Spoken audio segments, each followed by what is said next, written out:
hormone. Don't say it. That's a good job. Okay. Yeah, pair it up with a pheromone. You want my job? You want my job? I think we're ready. Are we ready? Yes, we're ready. Please focus. Focus. Focus. Thank you. Working now? Good? Yeah, everything's Okay. Okay. I think it was fine before. Okay. And then you touched it. Okay. Are we ready? We're rolling.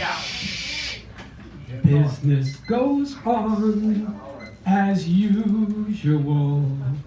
The corn and the profits are high, and TVs boom in every living room.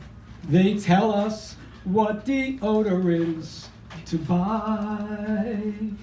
Business goes on as usual, except that my brother is dead.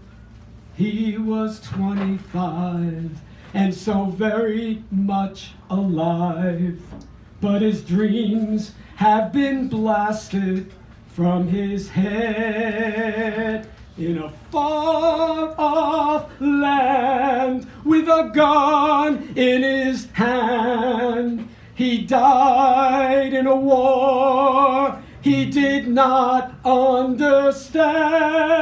But business goes on as usual. Thing in clothes, the latest thing in clothes will be black. Business goes on as usual.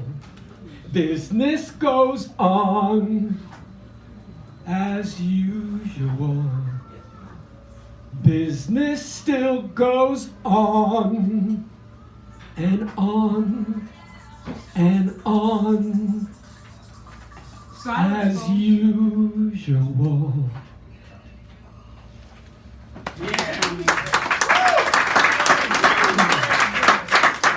That's from Roberta Flack, from our first album, Business Goes On as Usual, which was one of the many anti-Vietnam War songs of the late 60s and early 70s.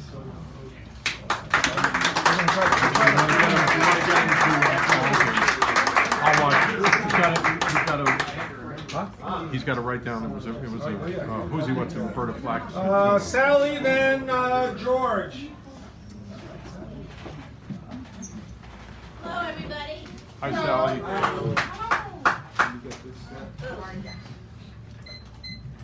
There you go. Nice to see you. Clean my glasses, especially so you can see you. Okay, here's some very new poems of mine. Unborn poem.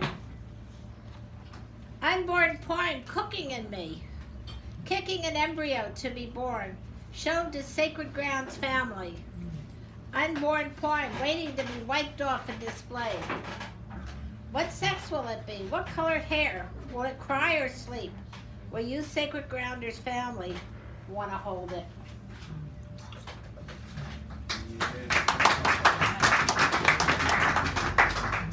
This one is brand new. Gosh, the ink isn't even dry. And how to create a bridge.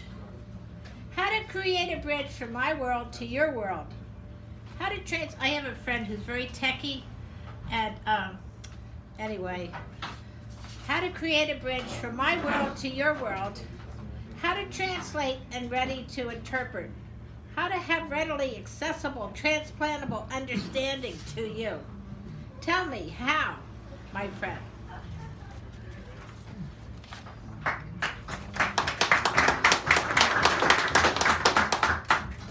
I'm a word painter. I'm a word painter.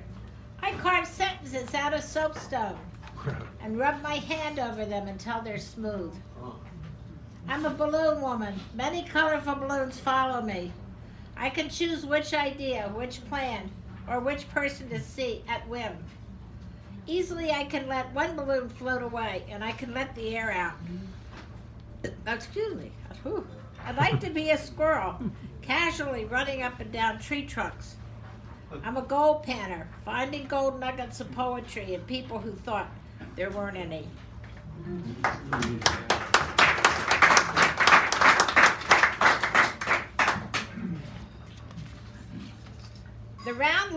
waves.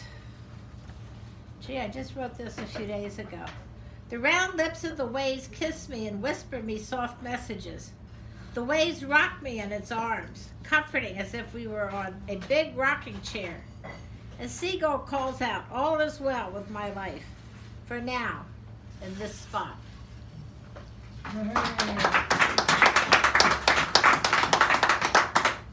This I wrote just a few days ago.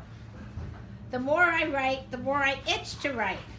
Scratching makes me want to scratch more. Writing poetry makes me want to write more. Scratch, scratch, itch, itch, scratch, scratch, itch, itch, scratch, scratch, itch, itch.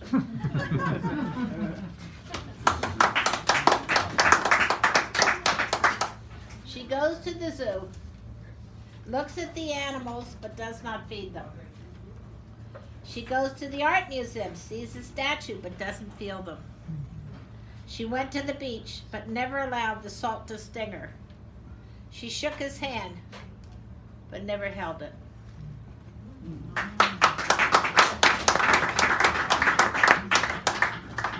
This is what I wrote the 19th of July. When I was young and thin, I chased after hockey balls and skated fast across frozen lakes. Jen chased after children, then puppies. Now I'm overwhelmed with body parts leaking and aching, and so I'm chasing after doctors.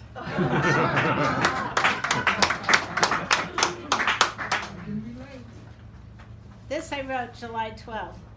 The pen. There we go. It's over? It's over. Just shouting. Hey, Sally, let's hear it for Sally. George, the A-lister. George Lister, up next. He's coming up next, and then who's after George? After George, we have Owen. Okay.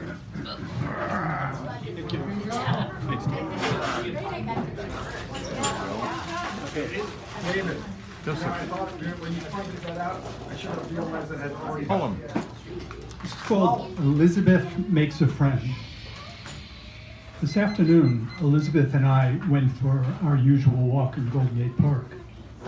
Along dusty trails, around trees and bushes, across fields with winter grass, now dying and topped with foxtails. Elizabeth is curious about everything, stopping to sniff, listen, and look. We were here a few days ago, I say. Isn't it all the same? No, of course not. A few days ago was a few days ago. Today is today. We round a corner and I begin to walk up a hill in the direction of home.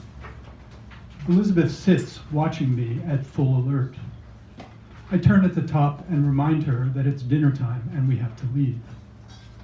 A young couple walking the other way stops to watch. You're negotiating with her, the woman says. Yes, this is what we do. She needs to make a statement, but she'll come when she's ready. Elizabeth sees I'm speaking with strangers, bounds up the hill, circles the couple once, and leans against the woman's legs. The woman laughs and pats Elizabeth gently on the head, saying nice, welcoming words like you would to a new friend. As they move on, I ask Elizabeth, who seems ready to head home, why she leaned on the woman. She stops and looks at me to be sure she has my attention, because now she will never forget me.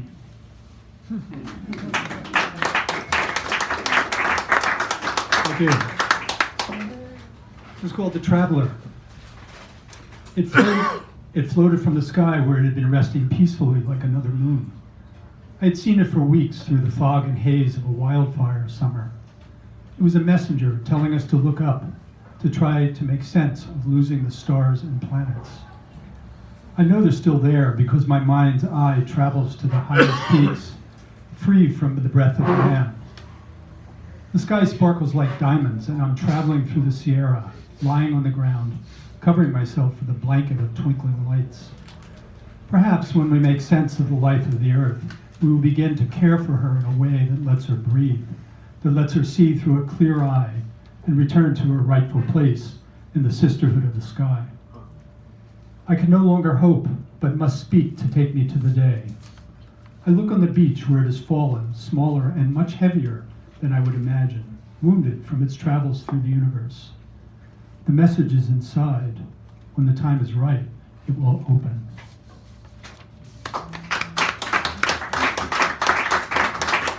Thank you. Thank you. This is called We Waited. The moon, the stars, the planets, the wisdom of the earth had to align. We knew we must travel great distances from different beginnings from different worlds, so we could join our lives together in a little San Francisco church 27 years ago today.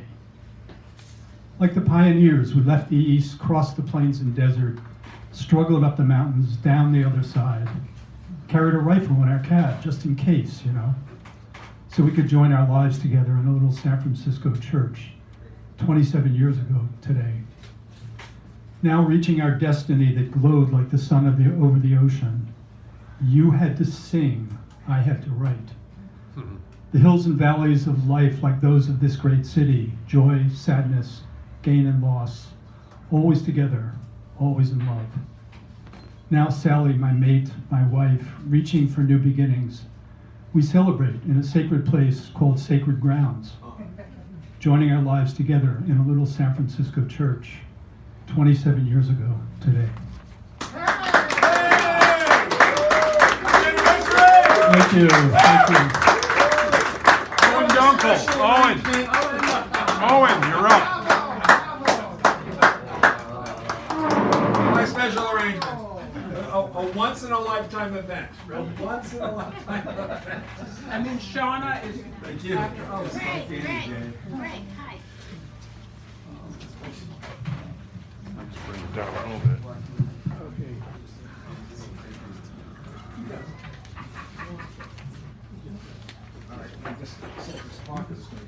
Drums gambade on high. The mid-center slouches against the sky, a nightmare of mathematics, all of this.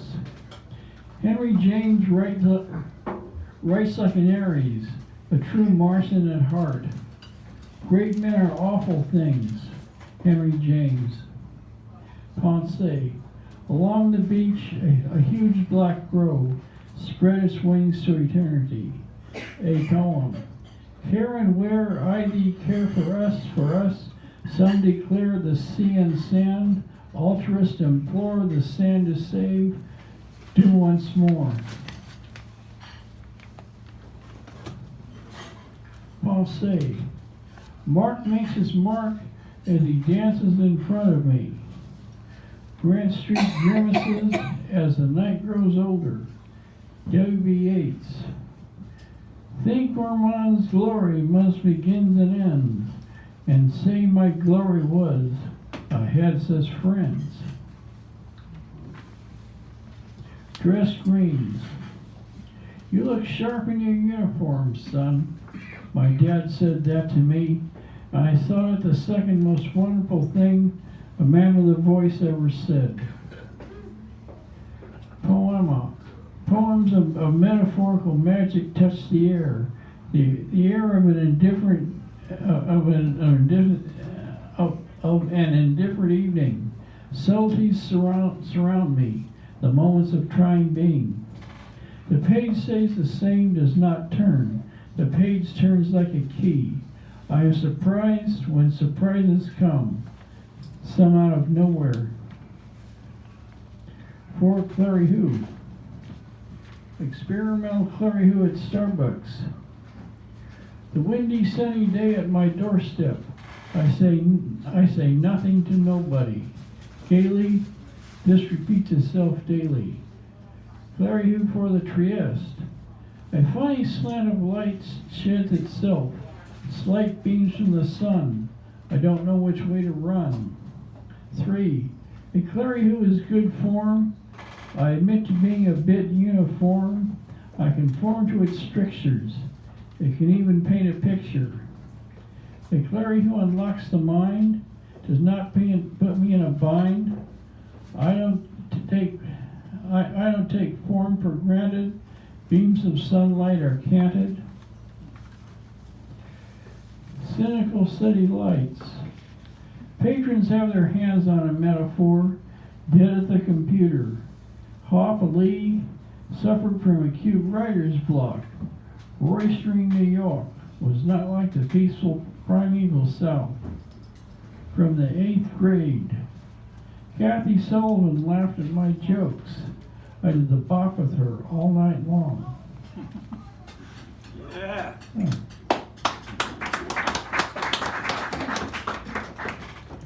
I must lie down where all ladders start, in the foul rag and bone shop of the heart. W.E. Yeats. A clary who of sorts. Coffee spoons, dishes flatter. I ponder, what is the great matter? Kids wonder at what I ask. Myself, I set to task. A clary who. A day set to music, always an occasion, losing. Beams of sunlight make a day I can take.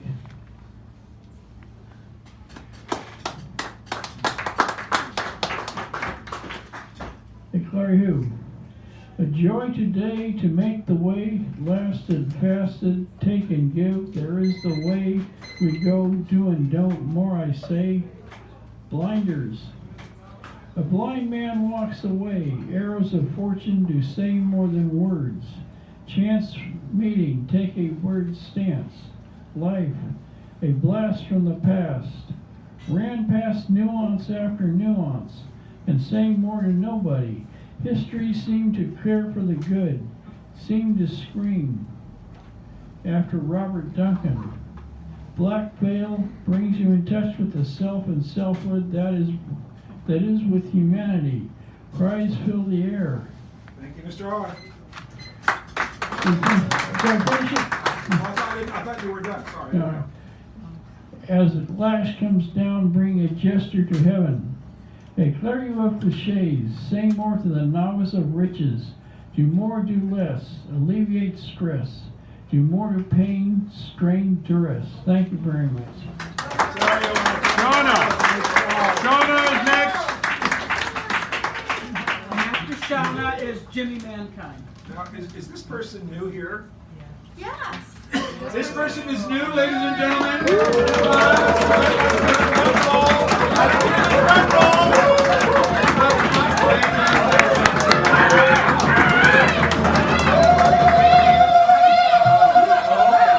Well, thank you. Thank you. Thank you very much. So, my name's Shauna, and I'm from Santa Rosa area. So I came to be with our friends tonight, and then found out there was an open mic. So yay! I thought it was a good day to read some political stuff. So. Yeah. Good. We're not used to that. Okay. This first poem is called Post-Election Mood. Where is the solace the night sky once held? Moon as hope, stars as windows to the infinite. Tonight's new moon is a menace, hanging like a scythe in the blackness. There is no joy to be found in its coronet of scant and colorless stars, just a threat, a curved white scar, a celestial saber drawn from the dark scabbard of night. Some call it a fingernail moon, but I can't find any resemblance to a simple clipping lying on the carpet of heaven. All I see is a silver scimitar poised over the thin neck of a broken world.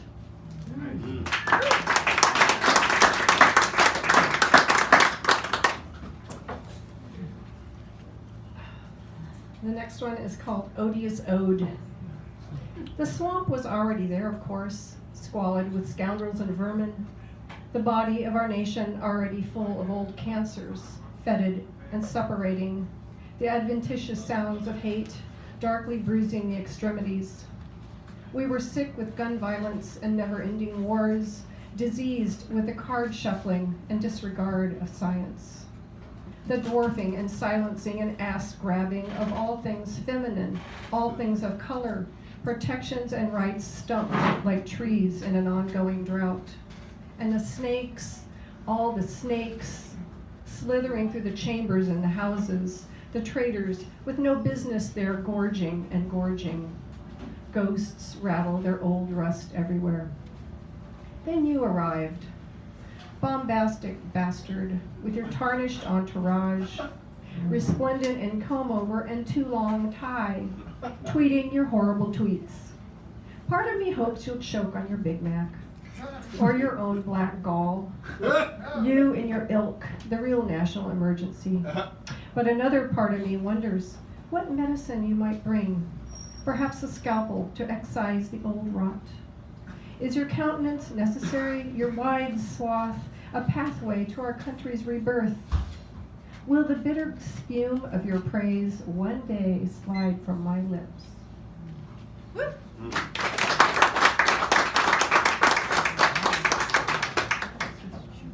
And last one I have for you is called When Coyotes Come Singing. When coyotes come singing, domestic dogs howl in harmony, muzzles tilting in midnight moonlight, kinship coded in ancient DNA. I fear for my own dog on nights like these, the pack instinct, the cellular longing that might lure her to them, and the harm that longing might cause. Next day, we're southbound on Highway 101, mid-state California, asphalt slicing the wide swaths of farmland. It's hot out. Each square of acreage is divided by a colorful dotted line, strung across the green fields like holiday lights. Migrant workers in vibrant shirts bent to the task of gathering. American dreams wavering like a mirage lured them here, with green cards or illegally, smuggled over the border by coyotes, risking their lives, separation from children, ICE raids. We speed by, AC turned up high. I take a photo with my eyes to remember them, the bright colors, the good work of their soil-stained hands, picking and packing summer's bounty, bound for faraway tables. All these people laboring in hot, dusty fields on a Sunday afternoon. We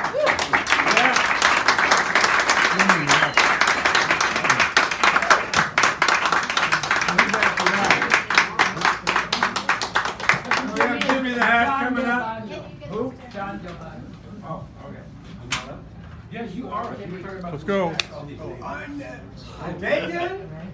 Markle? Tennis? I'm sorry, no. What? Go. Get up there. Excuse me. That's all right. I like it. I'm so white. Jimmy, this thing says. I'm so white. Jimmy, how white are you? I bought 2 cigarettes on the street for $1. I'm under arrest and I have a concussion. I have a concussion. I have a concussion. And I can't breathe. I say that 21 times and all this shit comes down on me. So stop choking me and shoot, damn it. The cop is cocking his piece at me over and over and laughing. Damn thing won't work, he says. Ha ha. Funny.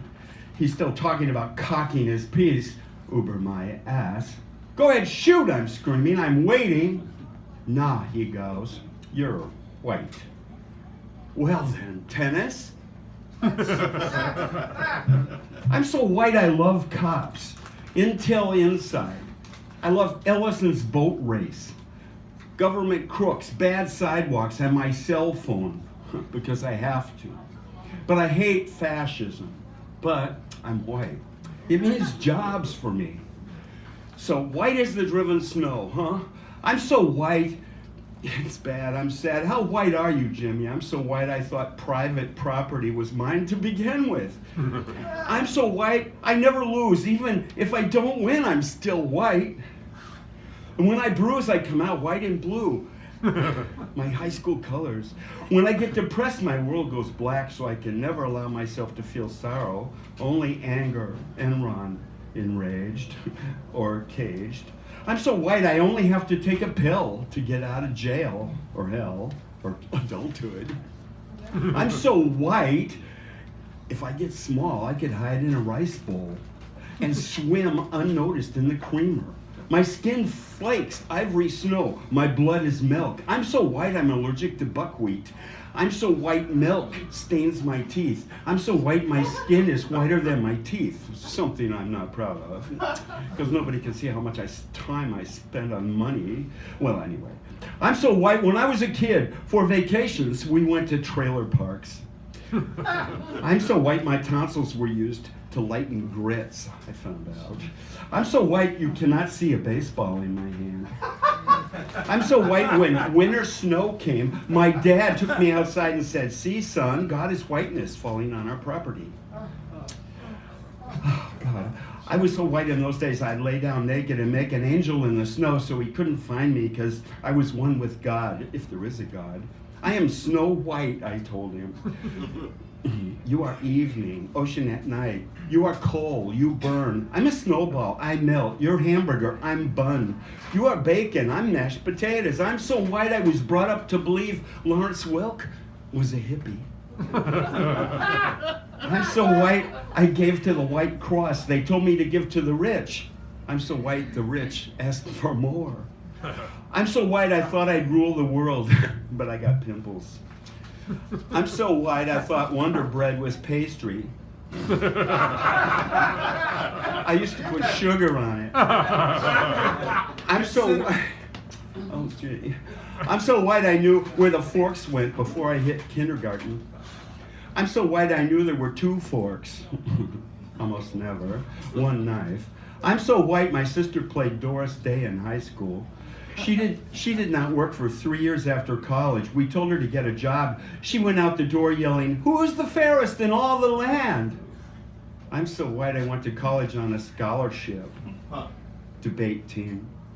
I'm so white I chose Hayek over kayak. Well, they meant canes. Their mistake. Oh, never mind. I'm so white I know what Uber means. I'm so white I'm related to Eva Braun. I'm part Nazi, just a droplet, which in the South allows you to wear white sheets outside. Our culture is so intriguing.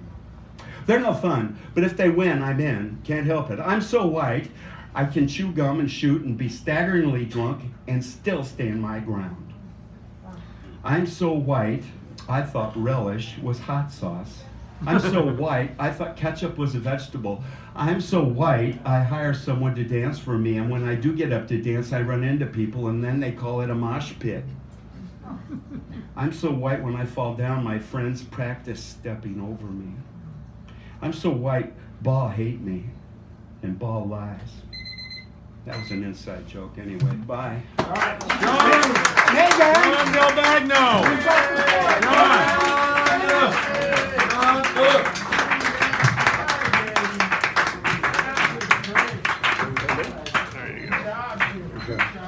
All right, good evening, everybody. Good nice evening, to be everybody. back. Nice to be back. Nice to be back. Gonna be Nice to be doing front. back in the front. Whatever your preferences around You here. know, you gotta- Anyway, Buddha poems, Buddha poems, Buddha poems, Buddha poems.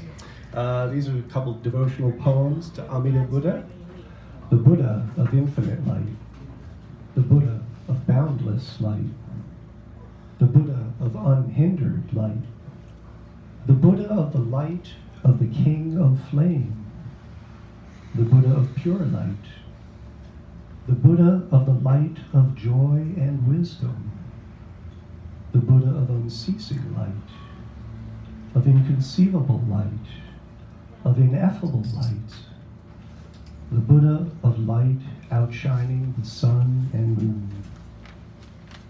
So this poem is called As I Age. As I age, I become old tree, cranky and creaky.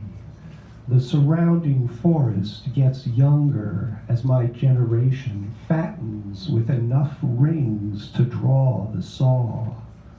Were it not for the whisperings of the Buddha, the forest floor, my fate would have no meaning at all.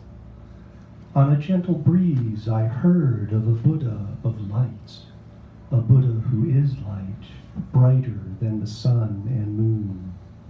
I draw in that light and suckle all I can of a compassion for a fool like me. Through my leaves, through my trunk, down until Dharma wheels appear on the flats of my feet. Sprouting out from the spokes, a root mass sending long, sinewy tendrils in every direction through the earth. A love that always finds its way, getting by, over, around, through these roots, wisdom and waste exchange amongst the great mass of dirt, while in the veins the syrupy flow of life, sentience, consciousness coming back around to look at itself. But with the years going by, my bark gets harder, the outer layer forming into long shield shapes. I've got thick branches, firm, but going brittle. Storm, damage, wind, snap, deep cracks hobble some of my limbs. But old tree keeps waiting, waiting for the seed of another life to drop, one which is free of this human anguish. One lived in the Pure Land, where all who arrive become golden of the light itself. Radiance. Ah, the kindness in the realm to come. The fussing and fighting here of human society, unthinkable in the Pure Land, where, waist deep in wisdom, there is no grasping, no hatreds, and even ignorance is quickly blooming into insight. So old tree stands, a process, a momentum of life come to fruition and fading away. And a day will come when I will be all tumbled down. But until then, I will wear my years and someday trade them in for Amida's eternal light.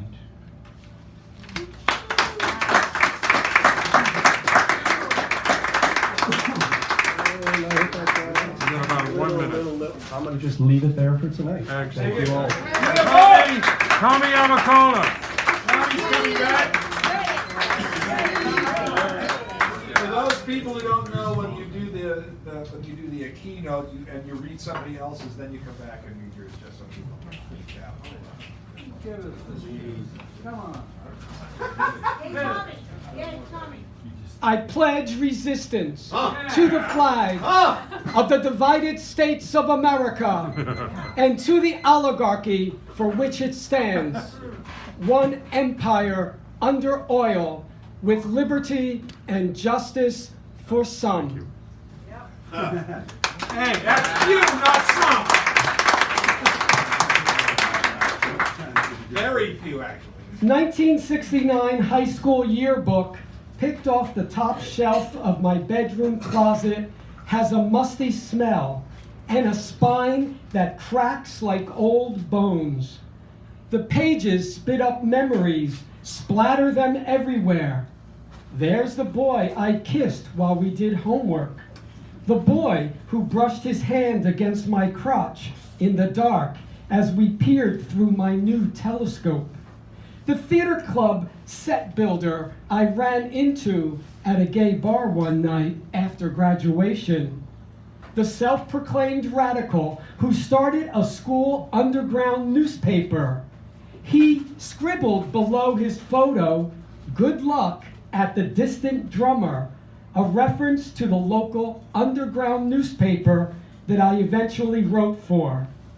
The more conservative classmate warned, "The SDS stinks, stay out of it." I didn't. The cynical rock guitarist who quipped, "Good luck, you'll need it avoiding the draft." It's not a yearbook, it's a haunted house.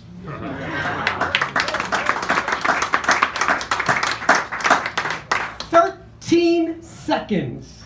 He whips it up, lets it build, waits as the chanting explodes. Send her back, send her back. Delights in every second of those 13 seconds. The reality star president who can easily convince his flock not to believe their eyes and ears, not to be ambivalent. Any wonder how chants become atrocities? How unidentified bodies end up in mass graves? Future generations will ask how could this happen? We ask, when will this happen? In 13 seconds, all pretenses are gone. It can happen here. It is happening now. And I'm going to end with a very short poem. The only thing you need to know about this poem is that no in Southern Italian dialect means grandfather. When I pass the immigrants washing cars at the gas station up the street from where I work, I think of my immigrant no, a boot black, at his wooden shoe shine stand every day, rain or shine. His unrealized dreams are coded in my DNA. They never die. They just keep sprouting from the family tree until they're finally able to bloom. Thank you.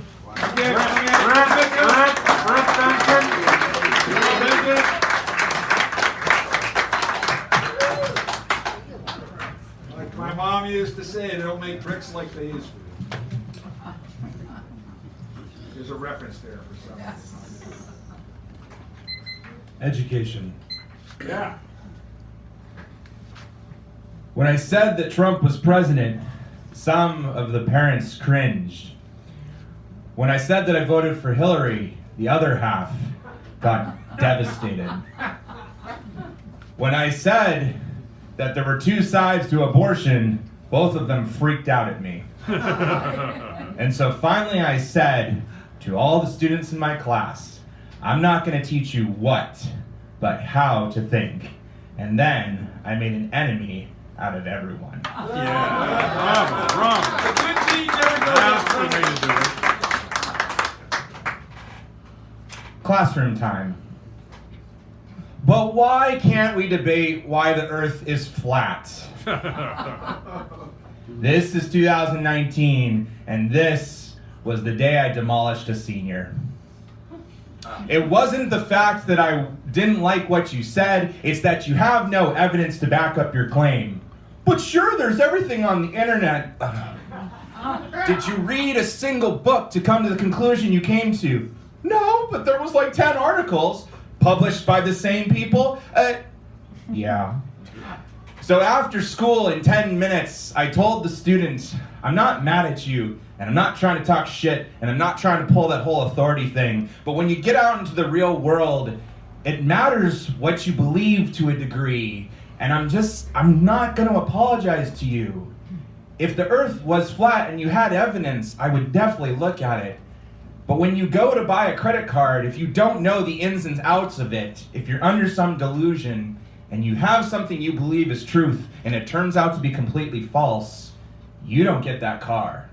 You don't get to rent that apartment, and you have nothing else there. So I am doing you a disservice if I don't come at you hard, because I ain't judging you. I'm just trying to grow with you.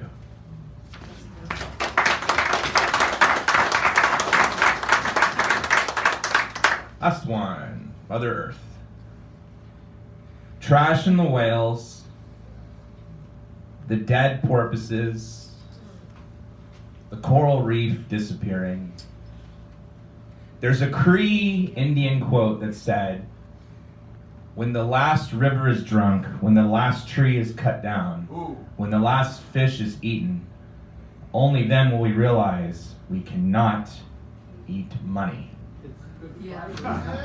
There's a point where I say, I don't know what the answer is. I don't know when the glaciers will disappear, and I don't know if me driving an electric car really makes a difference, and it kind of is a privileged thing because I was able to afford a car in the first place. But at the same point, shouldn't we try?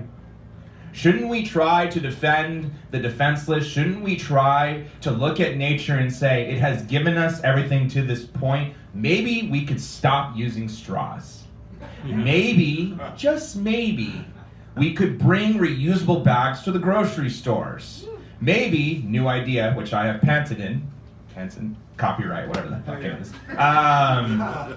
Maybe, just maybe, the shampoo companies could pour their shampoo into containers at the store, and you could bring your bottles and refill them. Yeah. Many ideas to come up with, but denial. Half of my family sitting and saying, but I read on Facebook that this is just a liberal conspiracy.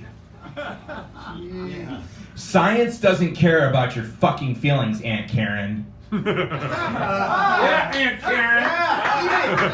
Jesus. And Thanksgiving will always be awkward thereafter, because if she ever saw it, or saw this, she would realize that I'm not backing down, because if we don't win this fight, we're done. Thank you. Yeah. Let's take a 4 minutes.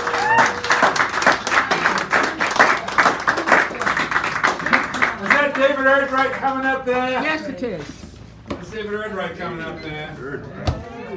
And I'm following you, so don't goof it up. Or goof it up. Whichever. You're gonna have a hard time following this. Oh, are you going to dance? Are you gonna throw money? We'll get back to you on that.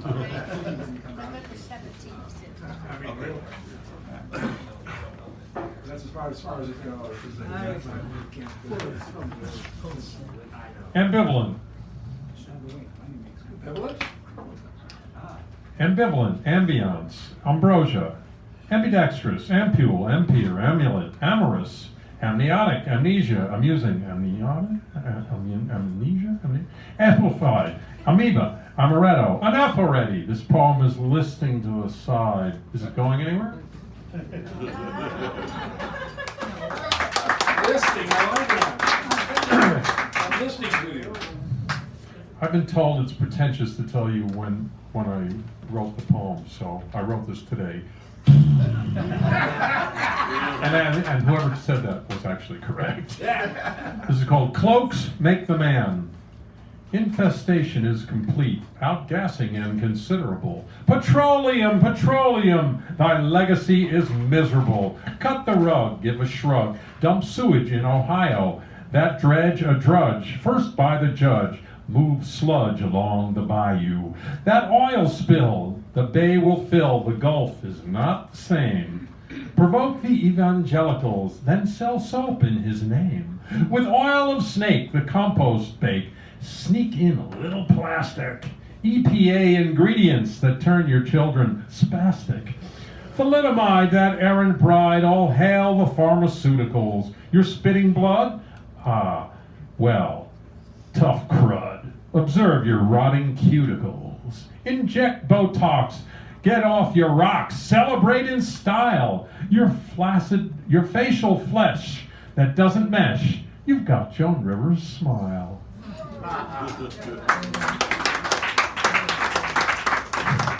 Couple of haikus. The real leader knows when to lay out. Let the peace generate itself. We're so busy correcting each other, no time to set the table. And now a jazzy one. There is a condescension where jazz and power meet. There is a condensation that comprehension greets. When you turn the coin on edge and riffle through the shallows, big band, quintet, or soloist allows magic to follow. It's just fool's gold, their wares compare. Appreciate the moment. Notes scintillate from mouth or fingers. Are they heaven sent? In USA, our strength of soul lies in improvisation. Diversity, adversity, the backbone of this nation. Mr. Cursive Writer, Mr. paging Mr. Phrase, paging Mr. Phrase, Mr. Phrase, Mr. Phrase. In presentation, there's a flow beyond which mana cannot go. Heaven sent or garbage stench. Prisoner approach the bench. Invisible the bonds of guilt, the yucky taste of fish gefilt. That selfish self strapped to your back, foot nailed to floor. You're right on track. Now picture this, your smiling face has missed the gist and lost its place. Screen has sucked your wisdom dry. But wait, your intuition cries, eternity eludes my grasp. Past and present, future tense, release the peace that fist unclenched. Sing for yourself. Brr. Guitar strum, bee, bomb, buzzing, bumble, hum. The lute, the flute, your old zoot suit. String along and join the herd. Migration's not just for the birds. Twinkling eyes, dimples appear. Laughter smiles between your ears. Thank you. Thank you, David.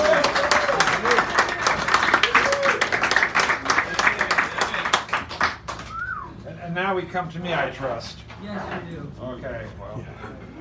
Now we come to you, I thrust. Yes, in trust I trust. Dan, we trust. We trust you. Yes. There was a 3-year-old child that was the child of a friend of mine who is now grown up and weighs 240 pounds. But when he was a 3-year-old child and maybe a tenth of that, he used to always call me Damn Brady. Hi, Damn Brady. I loved it though. It was good. All right, so I'm going to do some shorts for you, just so you know here. Believing in. What do I believe in besides the repetitive in-breath of the universe? After all, without that going on, nothing else would matter much after a few minutes. That is. So belief for me is that which cannot be ignored, like the sunlight, earthquakes, warfare. For things like that, belief is exactly what it is, or understood as such. That's another editorializing. And now for the people who are living these very days. These are you're alive. This is for you. Followers. You don't know the person following you online, on foot, on time, and from the shadows where that person observes, takes notes, times, arrivals, and departures, and records who you meet, talk with, smile with, or at. Your garbage is not private, nor is your answering machine's message, and forget about privacy when it comes to what you buy, sell, and to whom, and for what reason. Followers are habitual about what they do, painstakingly careful, quiet, patient, and reserved. They persevere, predicting performance, harboring their vested secret interest, and know exactly what they'll do at the right time and place. Mm-hmm. That's just the way they like it. Yeah. Nice. And then this is from the garden. Verge. In the garden, a large brown snail eases up on the lily's stem. Sunlight gleams on the snow-white blossom and its long, thick yellow tongue. The grass is going to seed all around it, and daisies take hold just beside the old wood fence, which stands still holding a straight line despite its being far older than I am. There is history here. The broken clay planter, the miniature rose struggling in its tiny pot, with its Chinese designs of blue and brown, white stones and others under its base where the grass and clover manage, small but still. That's when the spider on the bit of granite sprints and so catches my eye. Again, back to the basics. This survey approach to the garden, where I too am on my way along the very path of my thoughts. I'm going to close with this one. Some people have heard this, so my apologies to them. But people who haven't heard it go, "Oh, that's such a cute poem." Actually, it's not cute. It's not cute. It's meant to be cute. Okay, so this is called The Warning, or just Warning. This is one I've based on. I was a teacher for many years, and so, they would all, "Can you tell us a story?" And this is what I could have said to them, but never did. Warning. You want me to read a story? Do you? Mm-hmm. Please. Well, I just might, but you should know I just don't read what's there. I will tell stories on a story, give the word on a word, track its roots, take you way back, and we'll go off, connecting to the story, each other, and more. You'll tell me all about it. I do things with stories with you inside your imagination. I get under your skin, tickle your fancy, get you to look at things differently. Yeah. Trouble is, once you know how to do that, you never, ever stop. There you go. Thank you. I love my guys in. Britt Peter, and then our feature.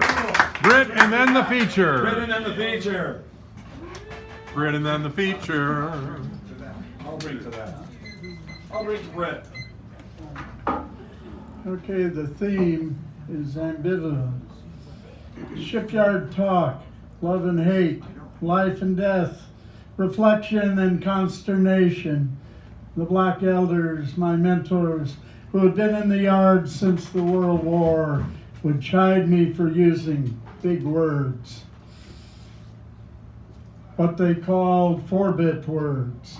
Ambivalent, the boy has trouble making up his mind, said the Reverend Hall. Ambivalent, you can talk plainer than that.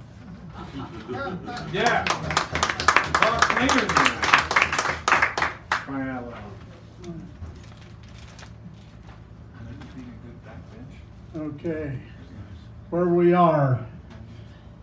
In a week when thousands of American citizens are in the streets of San Juan demanding the ouster of a cynical, corrupt president, we sit in front of a TV or not, watching a gumshoe talk to us in monosyllabic code about a lying, corrupt, and dangerous president who he wasn't brave enough to indict or even haul in to have a conversation with. Bring down the man in the long red tie remains a worthy cause. A circumspect approach just doesn't cut the mustard.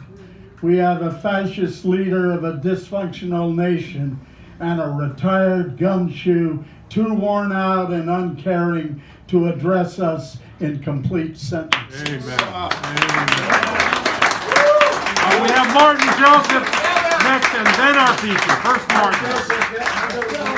First Martin. Yeah.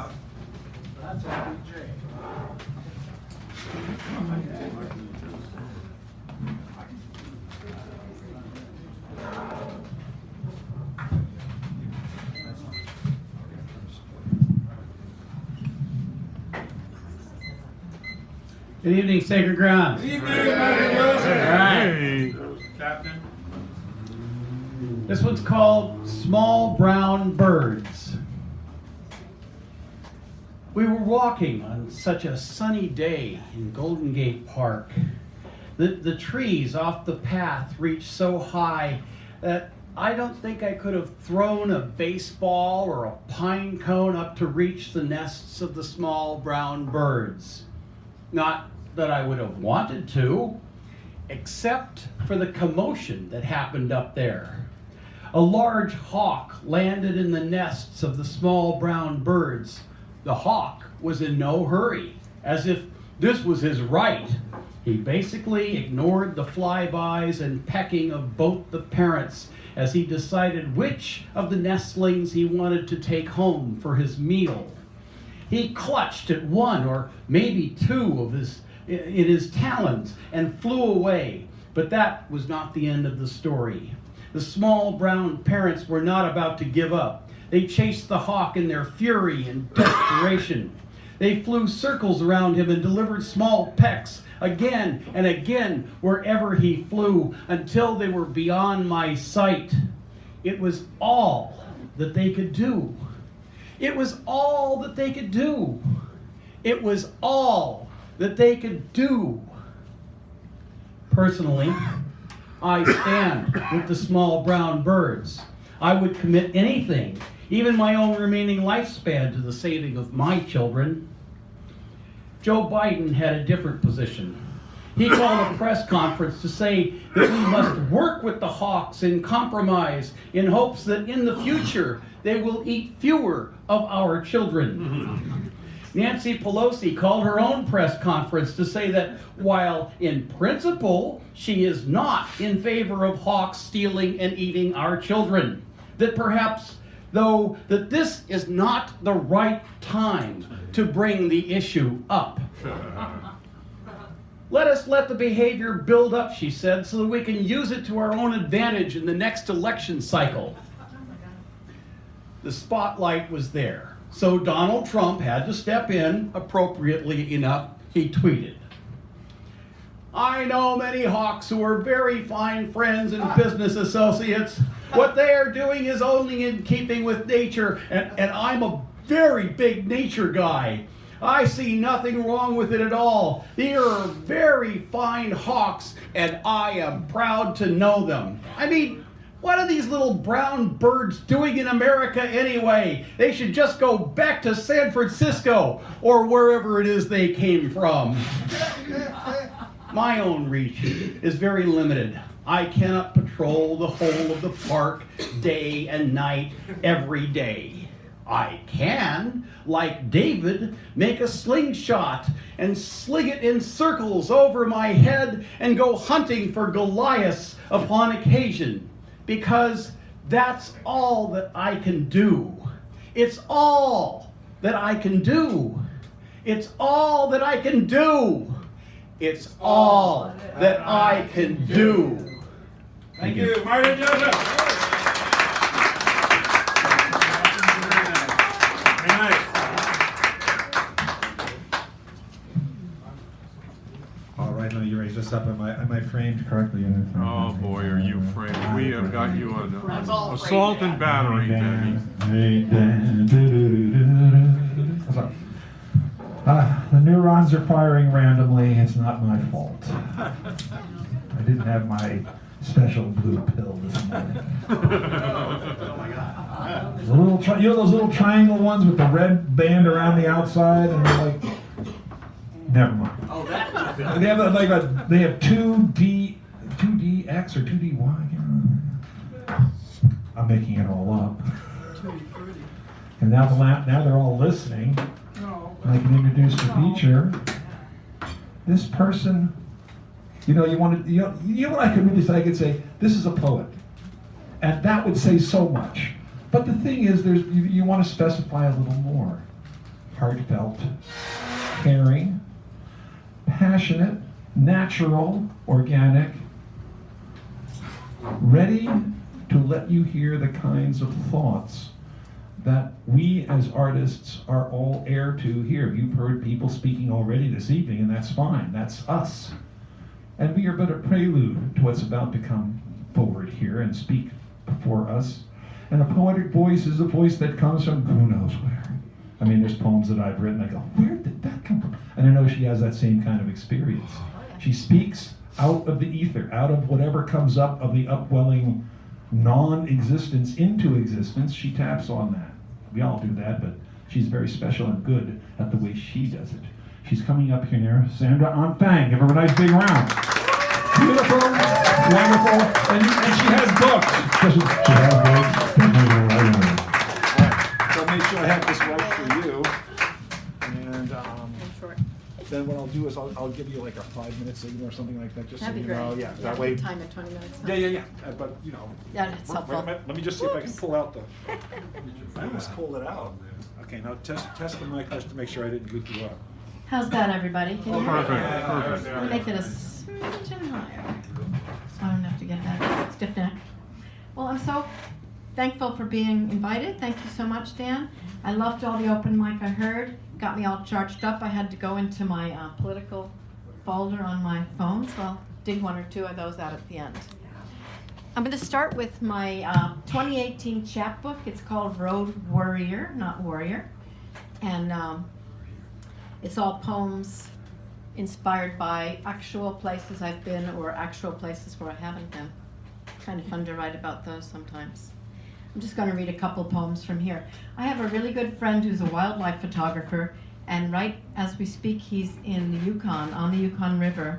It's his 18th trip, and he goes up in inflatable canoes to shoot photos. Takes 2 weeks to drive there, and then a bush plane. Just blows my mind. Polar bear. This is after a story he told me. When the ghost bear came, excuse me, he was asleep in his tent, pushing the iron water with his paddle of dreams, limbs circling like a dog's in full gallop, each bristle in his beard standing at attention. Ice cracked out a code under the beast's leaden feet. The bear stood its ground, stared at him from atop an ice floe with its hard black eye and a mouth that belied its might. Dazzled by a salmon's rainbow flank, it spied and mauled in seconds, till an elk silhouette crossed its line of sight. In and out of the current, from island to shore, bank to ice floe, it stalked the elk all that afternoon, through the night, and into the next morning. The man slumbered fitfully, paralyzed with cold and fright. Should he load his camera or his gun? Bear repellent stood just out of reach, but his hands were shackled to his shell-shocked mind. After 2 long days, the bear bested the elk, then made its getaway. He loaded his canoe and set off across the bay.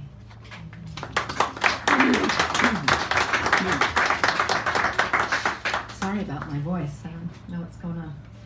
The second poem is a poem I wrote about a trip I took to a couple of places in Costa Rica with my son and his then girlfriend and her mom in 2013. And there's a little quick vocabulary lesson.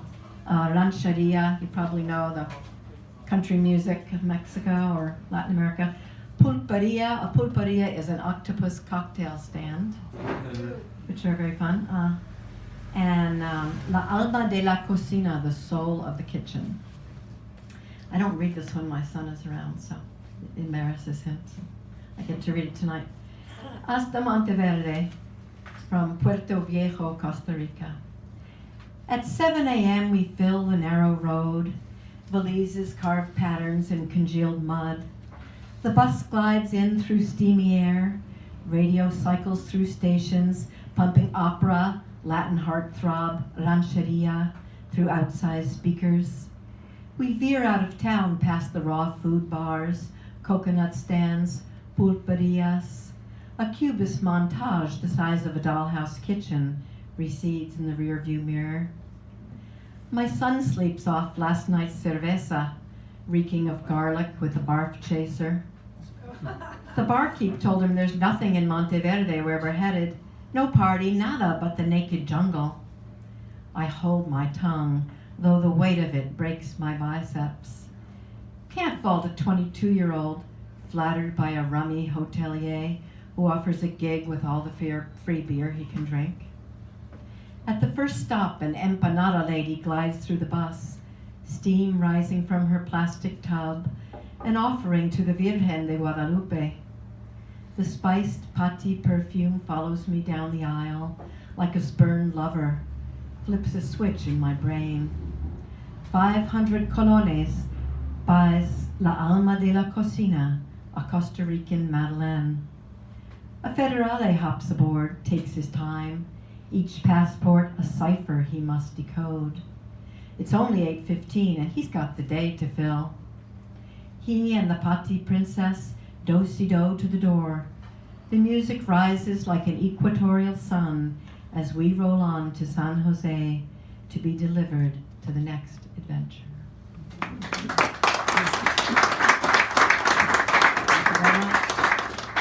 The next, now I'm going to read a few poems from my brand new book published in March. It's called Xylem Highway. And I'll tell you what xylem means. I didn't know till I taught 4th grade and had to teach science, which I have no background. So you're always about 2 weeks ahead of the kids if you teach 4th grade science, unless you happen to be a scientist. So on the back of the title page, it's explained. Xylem, the vascular tissue in plants that conducts water and nutrients upward from the root and helps to form the woody stems. So xylem's the up elevator and phloem's the down elevator. That's about what I know about trees. So this is the title poem, even though it has a different title. Witness, bristlecone. Dwarfed century, twisted under millennial weight. Trunk wrapped in shrapnel, like my sister's husband's calves, pegged with the Purple Heart of Vietnam. Regard me with the weary eyes that recorded the building of pyramids, Pharaoh's workers raising the walls, brick by tortured brick. Something in the DNA of slow-growing cells stunned molecules that cup the seeds, will themselves to sprout. Memory captured in the slotted eye, 5,000 years of stills before we set foot to trail. Named for the bluish spurt of needles in your ingrown cone, deformed in the Dada style, like a thalidomide arm, bristling with the light of eons, you have seen it all, drought, flood, fire, and plenty.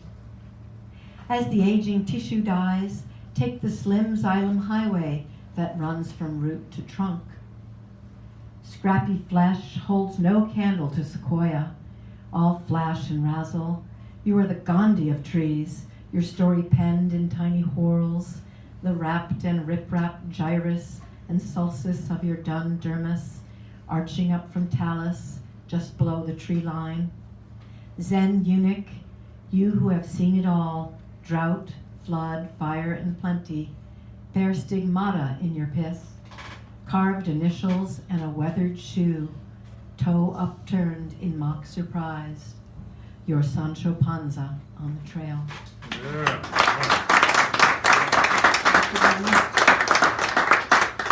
Great audience. Great poetry. The next one I'm going to read, if I can get to it, is called Bonobo, and I wrote this after hearing Jane Goodall speak up in Santa Rosa. Where's Rob? Aren't they great? Bonobo. Jane described how scientists scoffed at the notion that animals feel emotion.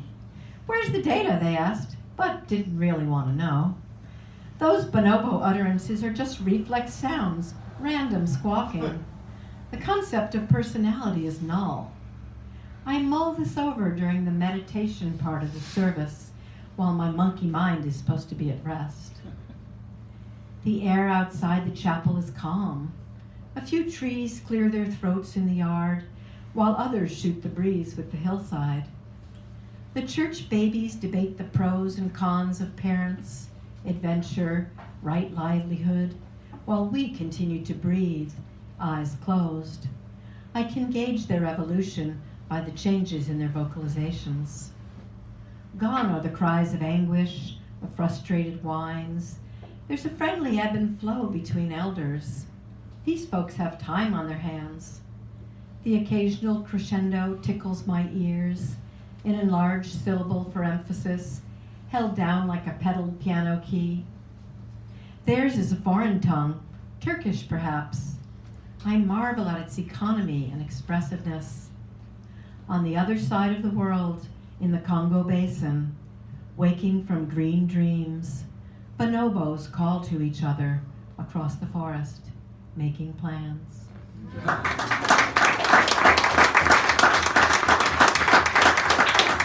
Thank you. This is an odd poem that mixes a lot of different things. I hope it works. It's called Tarantella. Anyone played the piano as a kid and used the John Thompson piano book series? There's one. That was real popular in the 50s and 60s. Tarantella. John Thompson would have been appalled when I played it on the piano. Stubby fingers eking out the right-hand melody.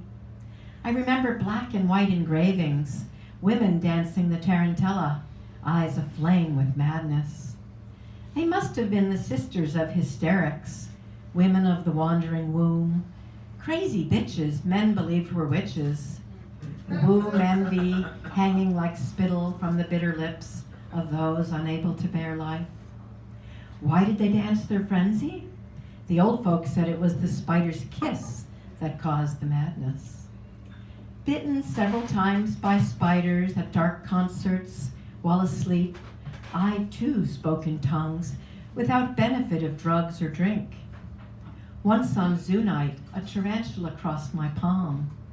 Amazed at its gentleness, I stood calm, a gift for my son. Still I go on killing, apologizing even as the shoe descends, like Khrushchev's. After one too many ER visits, 8 eyes whispering, "We will bury you." I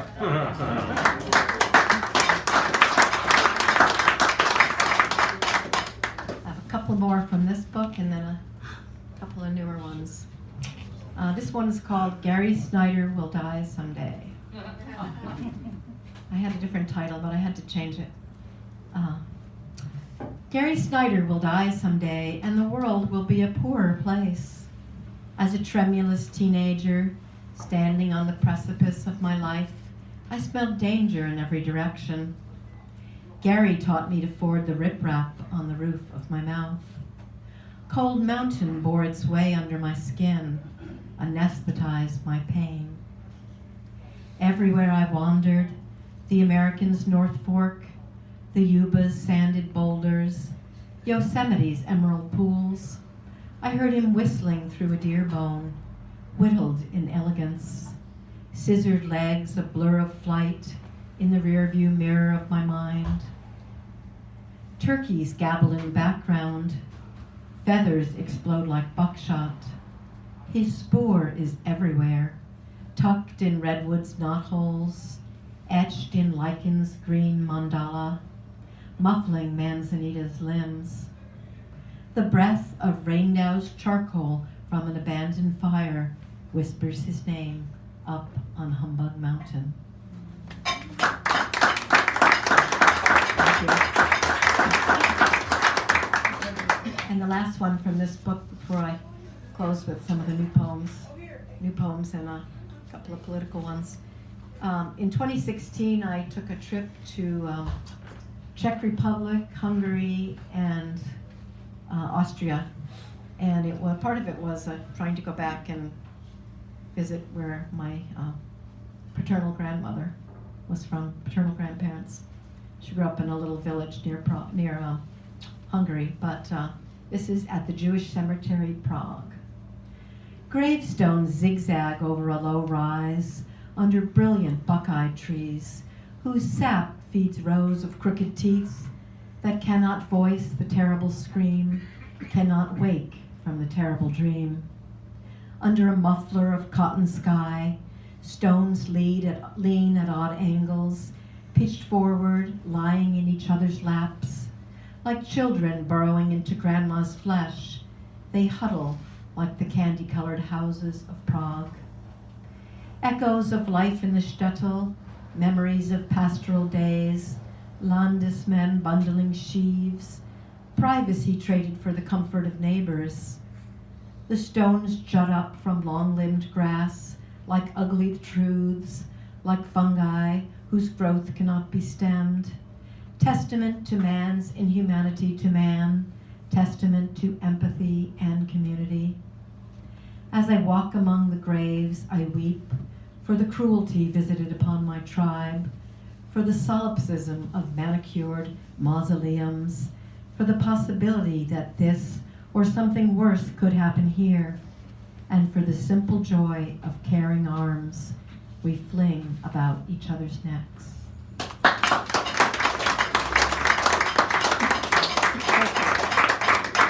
Perfect, 5 minutes, time for 2 more poems. Excellent. First one I'm going to read was inspired by a photo I saw. It's called War Games, and the photo caption was, "Children play on swings made from remnants of exploded rockets in the rebel-held town of Duma." It's a Getty image. I almost missed the photo as I raced through the international news. I've lost my appetite for war and the election that dangles like a Jim Crow noose in the air above our heads. It too feels a lot like war. What's worse, I'm hooked. Can't get enough of flag-draped podiums, close captioned words like cartoon bubbles rising from politicians' mouths. Red and blue striped nose cones evoke 50s party hats. The swing set we had when I was 6, ground zero for backyard circuses, where grown-ups nursed iced tea in woven chairs and pressed their dimes in old soup cans before smartphones stole their eyes. Little irony. War's children ride the metal poles like carousels, whose horses pushed us up and dipped us low, laughing to Sousa marches, or is this Keening? The one in the foreground sports a missing tooth, mouth stretched wide in grimace or smile. The one behind him, t-shirt green as hope, rides the rocket's cylinder. His sister's hands encircle his waist with trust and abandon. I wish I could forget so much of what I know, relearn the art of play amid the rubble, be re-raised by war-torn children who've yet to learn the art of trouble.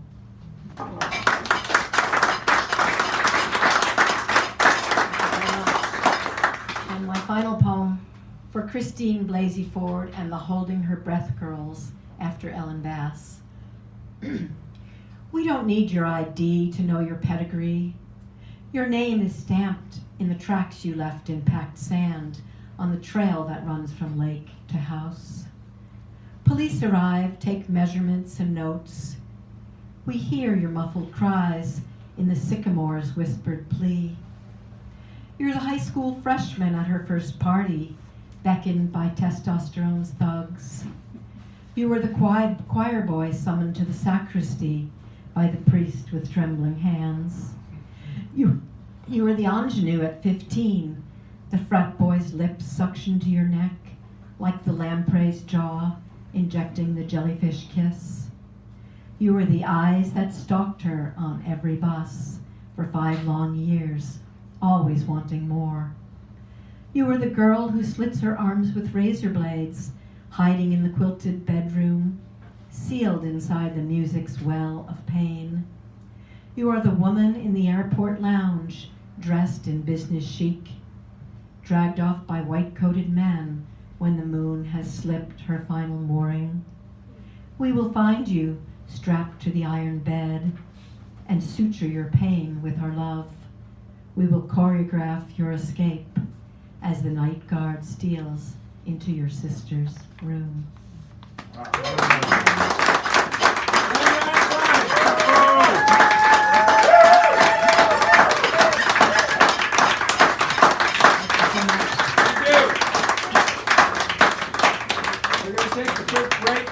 Does have books, and I'm going to put this thing on pause so you can speak your mind and I have to learn about me and retarded.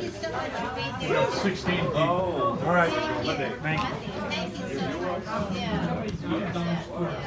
First or second? One.